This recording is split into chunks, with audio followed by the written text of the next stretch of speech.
Hey, what is up? Welcome back to another video. If I sound a little different, because I'm using a Yeti microphone instead of my headphones. But anyway, we're going to be getting into mutations on Fallout 76. So, when I initially got a mutation, which you'll see in a second in the top left, I thought mutations were just a negative. But as you can see here, it says you can gain positive and negative effects. So I thought it was more of a disease and that, you know, you can maybe gain a positive, but you get mostly negative. But it actually turns out mutations can be a pretty powerful weapon in Fallout 76, and that they can be used to kill a lot of enemies or benefit you in a bunch of ways.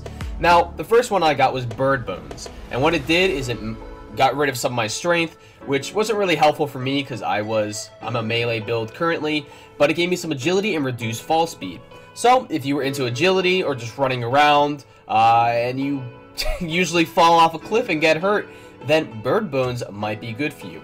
But what I end up getting is a billion times better than this, and honestly, in my opinion, mutations seem like the way to go, and you might actually want to get mutations instead of not having mutations, because it will give you an advantage.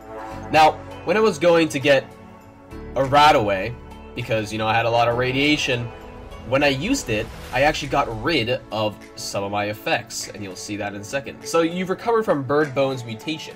Now the thing is, at first I was like, okay, I have nothing left with bird bones, like nothing at all. Now I go and look at my stats, and I still have bird bones, but only the positive. So it only got rid of the -4 strength, and it got rid of the falling aspect, but I still have the +4 agility. Now, it's really interesting because this is only a positive. There's no negative in having this bird bones. And then I also had twisted muscles, which helped me because I'm a melee build and I didn't use guns as much. So it's quite interesting how you can just do something like this. Now, what ended up happening is I got another mutation, and this one was extremely overpowered. A poison aura that pretty much if anyone goes in your radius, they will get hurt. And the more diseases that you have, like right now I have a disease in the top that, you know, gets rid of water faster, but the more diseases you have, the stronger this ability is, and it's actually quite powerful. I was able to walk into groups of enemies, and they would just die without me doing anything. And this was only a positive besides the diseases that you would have, but water loss is nothing when you're killing enemies. So I found Widow's Perch, and I went in, and actually when I'm up here, I didn't notice, but I'm killing things below me. There are creatures below me right now that are dying because they're in my radius. And, you know, I think that's pretty cool.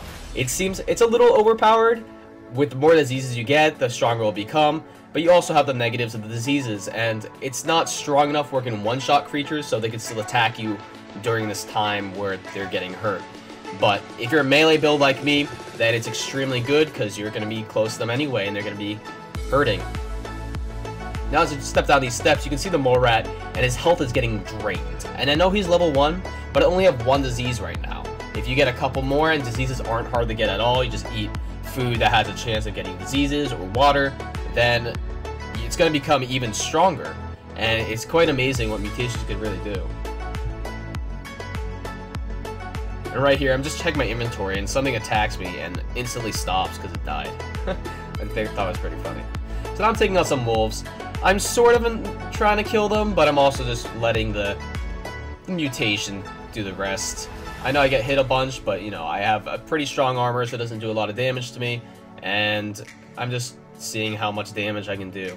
Now, it's not doing as much to level 10s, but keep in mind, I believe my disease ran out at this point, so I only had the mutation, and if I had more diseases, it would do a lot more damage. Here we go, we're finishing off the last guy.